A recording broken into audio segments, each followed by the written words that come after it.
And I guess as soon as you get out, you hit the studio Oh yeah, for sure. I hit the studio. and start recording shit. Of course, I had this planned out for 3 years. Right. Well, you had what, 209 songs written? 209.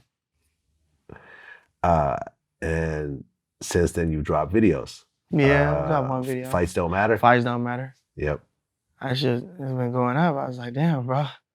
He hit like 150 the first day or something. I was like, what the fuck? Yeah, I mean, it's a lot higher than that now. Around 600,000? Yeah. Yep.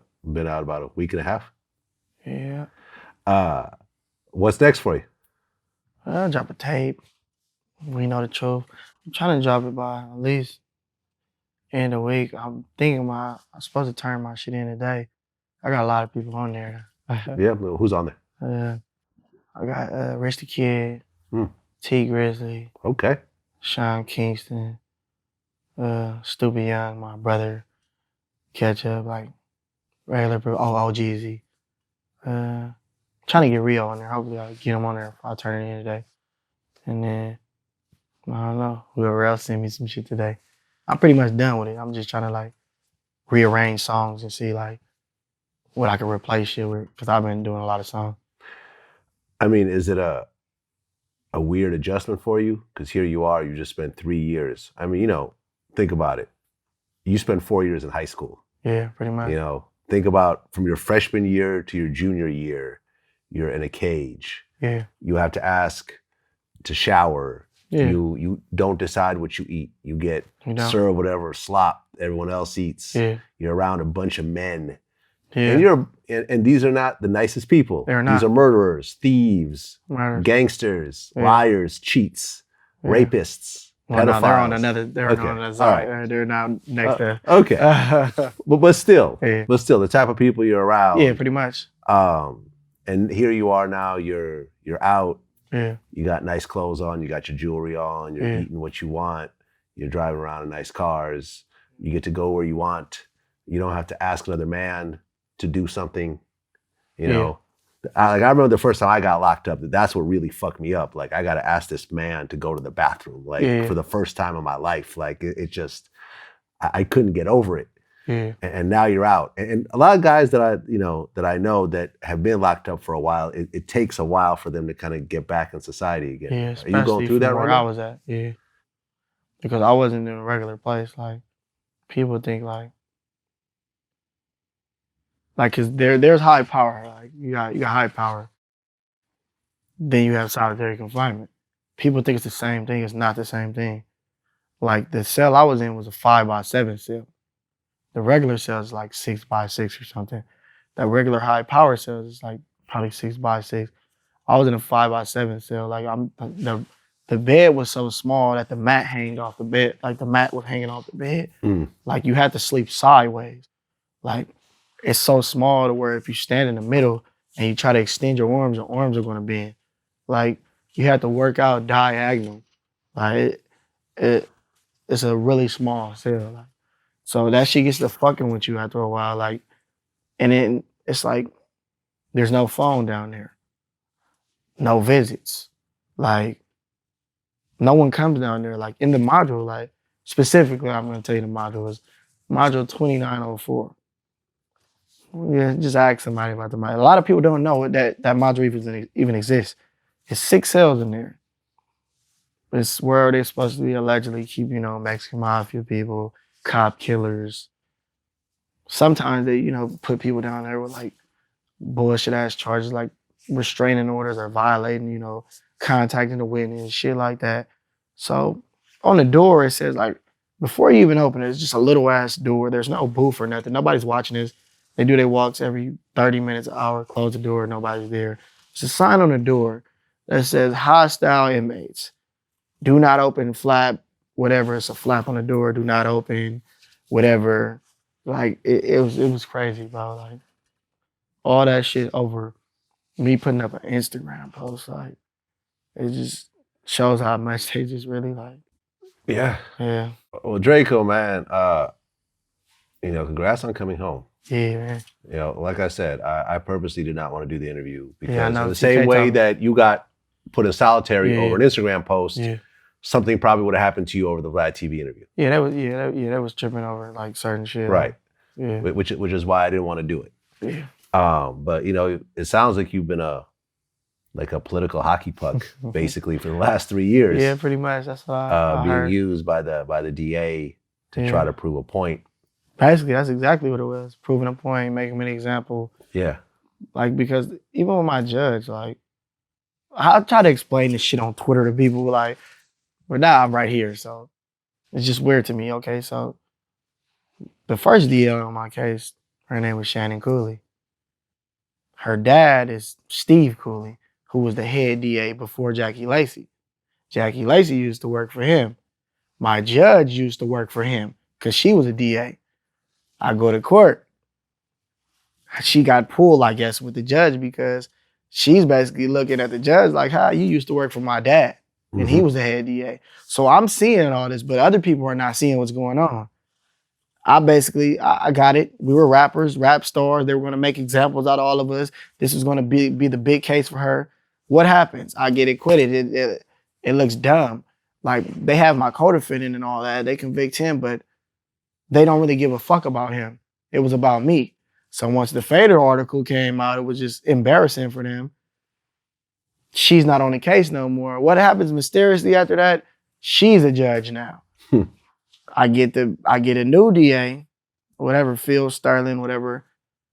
He's been on punishment for a minute. He has some sexual misconduct shit or some shit going on. So they had him on punishment, doing bullshit ass cases. Who do they throw the case to? They throw it to him. And I get it because they feel like, well, it doesn't really matter because if it goes bad on you, it's like, you were already out the way anyway. If you do win, it's like this is gonna bring your career back. His wife is a fucking a police officer, whatever, I don't know, LAPD something. I have my detective on my case. He's a sheriff. His wife is a district attorney for Jackie Lacey. All this shit, like, people don't see this type of shit, but all this shit is like all together. Like, people might, oh, you're thinking too hard, but it's not. The same way I got my deal right before whatever Gascon won. It's just like, it's crazy. Like, you never think like people will be this much like out to get people or like this evil, but I'm the prime example of that. Like, right, because they gave you the deal so they could have one more win on their record. Pretty because much. The next DA would have probably just dropped the charges. Exactly. That's what my lawyers tell me. Pretty much. Because they told me he already knew about my case. So you could have rolled the dice and said, okay, this next DA is going to drop the charges, but what if he doesn't? Exactly. I could have, but like, yeah. At the end of the day, he's still a prosecutor. Yeah, man. I mean, honestly, listen, I haven't gone through too much criminal shit myself, I'll be honest, but from everyone that I know that has gone through it, if you really want to completely halt the legal system, stop doing plea deals. Let everyone go to court and watch everything grind to a halt. Yeah, exactly. The whole system is built off of plea deals. The whole system is built off of scaring people with football numbers and getting them to tell on each other and whatever else, just so you could have a really great record to show, look at all the people you've convicted. Well, you haven't really convicted all these people. You just scared them into taking pleas taking gang enhancements, of things that like they may not have even done. Yeah. And I don't know. I just to go home. Like I think the whole system is dirty. I mean, personally, I feel like every case should just go to trial. Pretty much, yeah. You know what I'm saying? And then you'll get to see what really goes on. But most people get scared because they see, like, you know, people get life or go to trial, and like, trial is different. Like, most of the stuff that they try to scare you with at prelim and all that won't even be admissible in trial. Right. But, you know, they got people thinking like, oh, they did this. But then again, it's stuff at trial, you know, you might get a judge like I had that's just gonna let everything in and doesn't care. No arguing, no motions, no nothing. Let it in. Doesn't matter. That's what I had to deal with. So that's why I was going back to trial anyway. Yeah. She just didn't like me. Well, welcome home, man. Welcome home. And, you know, I think that with all the bullshit that happened, you could probably also say in retrospect, you know something, there was probably certain mistakes that you made yourself. Oh yeah, for sure. There's probably there's certain places you probably shouldn't have even gone. Yeah, for sure. Shouldn't have gone to a certain party. Shouldn't have rolled with certain people. Yeah. Shouldn't have been around people that may or may not have guns. Yeah, but that was my problem. You see what I'm saying? But what I'm saying is that you can't just sit there and just completely point the finger at Oh, everyone no, I else. can't. To a certain degree, you also have to say that, Drakeo the Ruler needs to make better decisions. So he's never in this vicinity of problems ever again. Yeah, but for instance, my situation is different though, bro. Like I know a lot of people say that though, but like I have a totally different situation. But you bro. also like, have to take a certain degree of responsibility yourself. Yeah, of course. I shouldn't have stopped there. I shouldn't have had a gun. I mean, it's safety first. I won't have a gun again, but I shouldn't have had a gun. But at the end of the day, it was people trying to kill me, so I'm not gonna. That's what I'm saying. But then again, you could also look at it as, if I have to go someplace and bring a gun, maybe I should just not go to that one place. Yeah, but you see what I'm saying? It's kind of it is straddling the fence. It is straddling the fence because it's a lot of places that I can go. I can go to the mall and I didn't see, like, come on, for instance, Dollar got killed at the Beverly Center. That's not in the hood. Like, it's places that you could go. People get shot at the studio. Right, but like, I know about the dollar. Yeah, come on. Like, I know about the dollar situation. Right. And rest in peace, Dollar. Yeah. I know it's sad, but Dollar was also, you can't say that he was a complete victim. Streets, yeah. He was not a complete victim in that situation. There was a whole story behind that and so forth. He was into some shit himself as well.